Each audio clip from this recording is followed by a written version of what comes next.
제주 반도체를 보고 계신 분들은 어제 마음이 정말 복잡하셨을 겁니다. 시장 전체가 블랙먼데이급의 충격을 받았죠. 코스피와 코스닥이 동시에 무너지고 반도체주도 대형주부터 코스닥 성장주까지 한꺼번에 흔들렸습니다. 이런 장에서는 종목을 오래 공부한 사람도 흔들립니다. 제주 반도체처럼 최근에 크게 올랐던 종목은 더 그렇죠. 많이 오른 종목은 공포장이 오면 더 세게 맞습니다. 그래서 지금 투자자들이 가장 궁금한 건 이겁니다. 제주 반도체, 이 조정이 끝의 시작이냐, 아니면 실적이 살아있는 종목이 잠깐 가격을 다시 맞추는 과정이냐. 오늘 영상 내용 끝까지 확인하시길 바랍니다. 먼저 시장 분위기부터 봐야 합니다. 어제 분대 시장이 무너진 이유는 제주 반도체 하나 때문이 아니었습니다. 미국에서 금리 인상 우려가 다시 커졌고 반도체주가 급락했고 그 충격이 국내 시장으로 바로 넘어왔습니다. 반도체는 요즘 시장의 심장 같은 업종입니다. 삼성전자와 SK하이닉스가 흔들리면 코스피가 흔들리고 코스피가 흔들리면 코스닥 반도체주도 같이 압박해봤습니다. 제주 반도체도 이 흐름에서 자유롭지 않았습니다. 그런데 9일 기준으로는 전날 미국장에서 기술주와 반도체주에 저가 매수세가 들어왔다는 점도 같이 봐야 합니다. 완전히 분위기가 좋아졌다는 뜻은 아니지만 어제처럼 무조건 던지는 장에서 오늘은 한 번 더 계산하는 장으로 넘어온 거예요. 그래서 오늘 제주 반도체를 볼 때는 공포만 볼 게 아니라 공포 이후 누가 다시 받아주는지를 봐야 합니다. 제주 반도체가 최근 조정을 받은 이유는 분명합니다. 첫 번째는 단기 급등 피로감입니다. 좋은 실적, 온디바이스 AI, 팹리스, 슈퍼사이클, D램 가격 상승까지 재료가 한꺼번에 붙으면서 주가가 빠르게 달렸죠. 그런데 주가가 너무 빨리 오르면 시장은 어느 순간 질문을 바꿉니다. 좋은 회사인 건 알겠는데 이 가격에서도 더 살 사람이 남아있나? 이 질문이 나오는 순간부터 조정이 시작됩니다. 두 번째는 시장 전체 충격입니다. 어제처럼 반도체 전체가 흔들리는 날에는 좋은 종목도 같이 맞습니다. 시장 참여자들이 급하게 현금을 만들 때는 나쁜 종목만 파는 게 아닙니다. 많이 오른 종목, 수익이 난 종목, 거래가 잘 되는 종목부터 먼저 던지게 됩니다. 제주 반도체도 바로 그 대상이 된 겁니다. 그럼 여기서 중요한 건 제주 반도체의 이야기가 깨졌느냐입니다. 이 회사가 단순 테마만으로 오른 종목이라면 조정이 나오면 위험합니다. 그런데 제주 반도체는 적어도 숫자로 보여준 게 있습니다. 1분기 매출이 전년 대비 3배 가까이 늘었고 영업이익도 큰 폭으로 뛰었습니다. 영업이익률도 상당히 높게 나왔죠. 이건 그냥 뉴스 제목만 있는 종목과 다릅니다. 시장에서는 테마만 있는 종목과 실적이 같이 붙은 종목을 다르게 봅니다. 물론 실적이 좋다고 해서 주가가 무조건 계속 오른다는 뜻은 아닙니다. 하지만 실적이 있다는 건 조정 이후에도 시장이 다시 계산할 근거가 남아있다는 뜻입니다. 제주 반도체는 지금 끝난 종목이냐 아니냐의 문제가 아니라 실적을 어느 가격까지 인정해줄 거냐의 문제로 넘어온 겁니다. 제주 반도체를 이해하려면 이 회사가 어떤 반도체 회사인지부터 알아야 합니다. 많은 분들이 반도체라고 하면 삼성전자나 SK하이닉스를 먼저 떠올립니다. 대규모 공장을 돌리고 D램과 낸드를 직접 생산하고 HBM 같은 고부가 제품을 만드는 회사들이죠. 제주 반도체는 그런 대형 제조사와는 다릅니다. 반도체를 직접 대규모로 만드는 회사라기보다 메모리 반도체를 설계하고 제품을 기획하고 고객사에 맞는 솔루션을 공급하는 팹리스에 가깝습니다. 특히 MCP, D램, 낸드 응용 제품, 레거시 메모리 쪽 이야기가 붙습니다. 쉽게 말하면요. SK하이닉스가 AI 서버 안에서 초고성능 HBM으로 주목받는 회사라면 제주 반도체는 스마트폰, IoT, 자동차 전장, 산업용 기기 같은 더 넓은 기기 시장에서 필요한 메모리 쪽을 보는 회사입니다. 대형 고속도로를 까는 회사와 도시 구석구석에 필요한 연결도로를 설계하는 회사가 다르듯이 반도체 안에서도 역할이 다른 겁니다. 이번 실적에서 중요한 건 D램 가격입니다. 제주 반도체 측 설명에서도 D램 가격 상승이 실적에 큰 영향을 준 흐름이 보입니다. 이게 왜 중요하냐면요. 제주 반도체는 단순히 제품을 많이 팔아야만 좋아지는 게 아니라 메모리 가격이 올라갈 때 마진도 같이 좋아질 수 있는 구조입니다. 식당으로 비유해 볼게요. 손님이 늘어나는 것도 중요하지만 메뉴 가격이 올라가고 재료 조달이 안정적이고 회전율까지 좋아지면 식당의 이익률은 훨씬 좋아집니다. 제주 반도체도 비슷합니다. 5G IoT, 모바일, 자동차 전장 시장 쪽 수요가 늘고 여기에 D램 가격까지 강하게 움직이면 매출과 이익이 동시에 좋아질 수 있는 거죠. 그래서 제주 반도체를 볼 때 단순히 온디바이스 AI 테마만 보면 안 됩니다. D램 가격, MCP 수요, 모바일용 메모리 출하, 그리고 신흥국 스마트폰 수요까지 같이 봐야 합니다. 온디바이스 AI 이야기도 빼놓을 수 없습니다. AI가 처음에는 데이터 센터 안에서만 크게 움직였습니다. 엔비디아 GPU, SK 하이닉스 HBM, AI 서버, 데이터 센터 전력 인프라, 이쪽이 먼저 주목받았죠. 그런데 시간이 갈수록 AI는 기기 안으로 내려오고 있습니다. 스마트폰 안으로 들어오고, 자동차 안으로 들어오고, 산업용 기기와 IoT 장비 안으로 들어옵니다. 이걸 온디바이스 AI라고 부릅니다. 여기서는 무조건 최고 성능만 중요한 게 아닙니다. 작은 기기 안에서 전기를 덜 쓰고 빠르게 반응하고 가격도 맞아야 합니다. 바로 이 지점에서 저전력 메모리, LPDDR, MCP 같은 이야기가 중요해지는 겁니다. 제주반도체는 이 흐름에서 시장의 이름이 자주 오르는 회사입니다. 다만 여기서도 너무 앞서가면 안 됩니다. 온디바이스 AI가 좋다는 말과 그게 바로 이번 분기 실적으로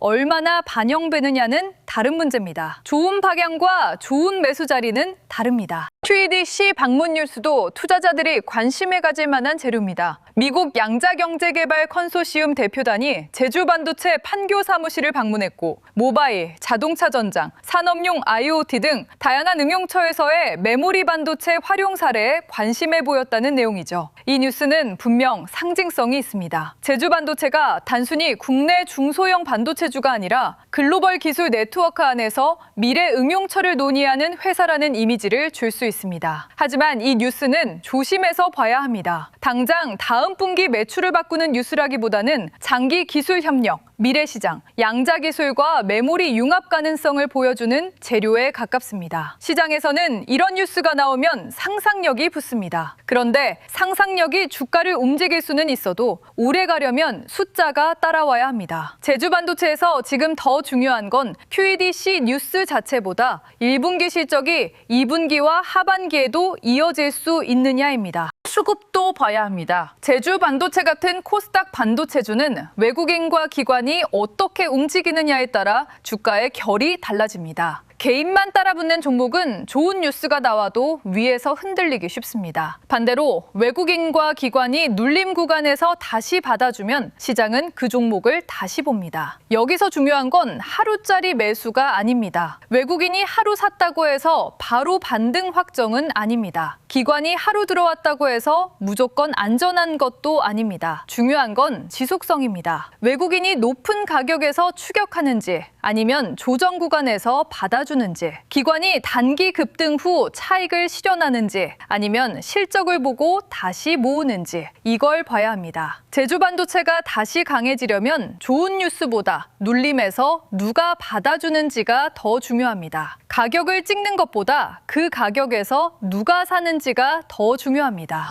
9일 제주 반도체를 보는 대응 기준은 분명해야 합니다. 먼저 보유자 기준으로 보면 오늘 하루 등락만 보고 판단하면 안 됩니다. 내가 제주 반도체를 들고 있는 이유가 단기 급등 테마였는지, 1분기 실적과 D램 가격 상승이었는지, 온디바이스 AI와 저전력 메모리 흐름이었는지 스스로 구분해야 합니다. 단기 테마로 들어갔다면 기준 가격과 손절 기준이 있어야 합니다. 반대로 실적 흐름을 보고 들어갔다면 2분기 실적, D램 가격, 외국인 기관 수급을 보면서 판단해야 합니다. 제일 위험한 건 단기 매매로 들어가 놓고 물리면 장기 성장성을 붙이는 겁니다. 그렇게 되면 대응이 아니라 핑계가 됩니다. 핑계로 보려는 분들은 더 조심해야 합니다. 제주반도체는 분명 매력적인 종목입니다. 매출이 뛰었고 영업이익도 강했고 메모리 가격 상승이라는 바람도 받았습니다. 온디바이스, AI와 IoT, 자동차 전장 쪽 이야기까지 붙어있죠. 하지만 이미 시장의 관심을 크게 받은 종목입니다. 이런 종목은 좋은 뉴스를 보고 바로 따라가는 것보다 조정 이후 어느 가격에서 매수세가 살아나는지 보는 게 더 낫습니다. 거래량 없이 힘없이 밀리는지, 거래량이 줄면서 가격이 버티는지, 외국인과 기관이 아래에서 다시 받는지 이런 걸 봐야 합니다. 지금은 묻지마 추격보다 분할 접근과 기준 설정이 더 중요한 구간입니다. 리스크도 분명히 봐야 합니다. 첫 번째는 D램 가격입니다. D램 가격이 계속 올라가면 좋지만 가격 상승이 둔화되거나 시장 기대보다 약해지면 제주 반도체 실적 기대도 조정을 받을 수 있습니다. 두 번째는 환율입니다. 원화 약세는 수출 기업의 긍정적인 면도 있지만 환율이 너무 급하게 움직이면 외국인 수급에는 부담이 됩니다. 세 번째는 고객사와 제품 믹스입니다. 제주 반도체는 특정 거래처에 과도하게 편중되지 않았다는 점이 장점으로 언급되지만 결국 어떤 고객사에 어떤 제품을 얼마나 공급하느냐가 중요합니다. 네 번째는 밸류에이션입니다. 실적이 좋아도 주가가 너무 빨리 올라가면 시장은 선반영 부담을 따집니다. 좋은 회사라고 해서 항상 좋은 가격인 건 아닙니다. 제주 반도체를 SK하이닉스와 연결해서 보면 시야가 더 넓어집니다. SK하이닉스는 HBM으로 AI 서버 메모리의 중심에 있습니다. GPU가 천재 의사라면 HBM은 수술팀이 옆에서 도구와 기록을 초고속으로 꺼내주는 역할입니다. AI 서버에서는 이게 정말 중요하죠. 반면 제주 반도체는 AI가 서버 밖으로 내려오는 흐름에서 봐야 합니다. 스마트폰, 자동차, IoT 기기, 산업용 장비 안으로 AI가 들어가면 작고 전력 적게 쓰고 안정적인 메모리가 필요해집니다. 그러니까 SK하이닉스가 AI 서버의 대동맥이라면 제주 반도체는 AI가 기기 곳곳으로 퍼질 때 필요한 작은 혈관 같은 위치로 볼 수 있습니다. 물론 둘의 체급과 사업 구조는 완전히 다릅니다. 그래서 같은 반도체라고 해서 똑같이 보면 안 됩니다. SK하이닉스는 HBM 수율과 엔비디아 공급망, 제주 반도체는 D램 가격, 저전력 메모리, MCP, IoT와 모바일 수요를 봐야 합니다. 결국 9일 제주 반도체에서 봐야 할 건 조정 자체가 아닙니다. 조정 이후 시장이 이 종목을 다시 어떻게 계산하느냐입니다. 실적은 나왔습니다. 매출도 뛰었고 영업이익도 강했고 이익률도 인상적이었습니다. 하지만 주가는 이미 그 실적을 어느 정도 반영했습니다. 그래서 이제는 2분기에도 D램 가격과 출하가 이어지는지, 모바일과 IoT 수요가 살아있는지, 외국인과 기관이 조정 구간에서 다시 받아주는지, 그리고 시장 전체 반도체 투자 심리가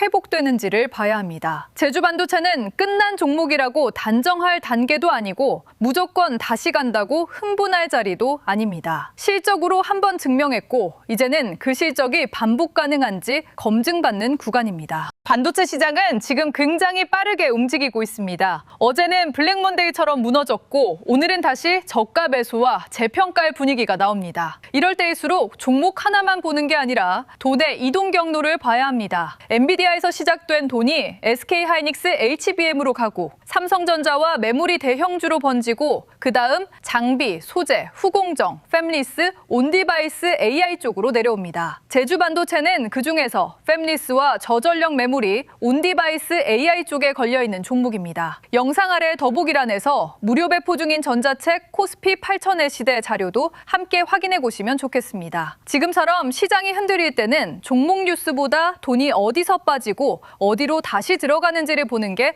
훨씬 중요합니다. 제주 반도체는 분명 강한 실적을 보여줬습니다. 하지만 최근 조정이 보여준 것처럼 좋은 종목도 가격이 먼저 달리면 흔들릴 수 있습니다. 앞으로는 좋은 뉴스가 나왔느냐보다 그 뉴스가 숫자로 이어지는지, 그리고 그 숫자를 외국인과 기관이 다시 인정해주는지가 중요합니다. 다음 영상에서는 제주 반도체가 2분기에도 실적 흐름을 이어갈 수 있을지, 그리고 반도체 팹리스 안에서 파두, 텔레칩스, 제주 반도체 같은 종목들의 돈의 흐름이 어떻게 갈리는지 더 자세하게 짚어드리겠습니다. 끝까지 시청해주셔서 감사합니다.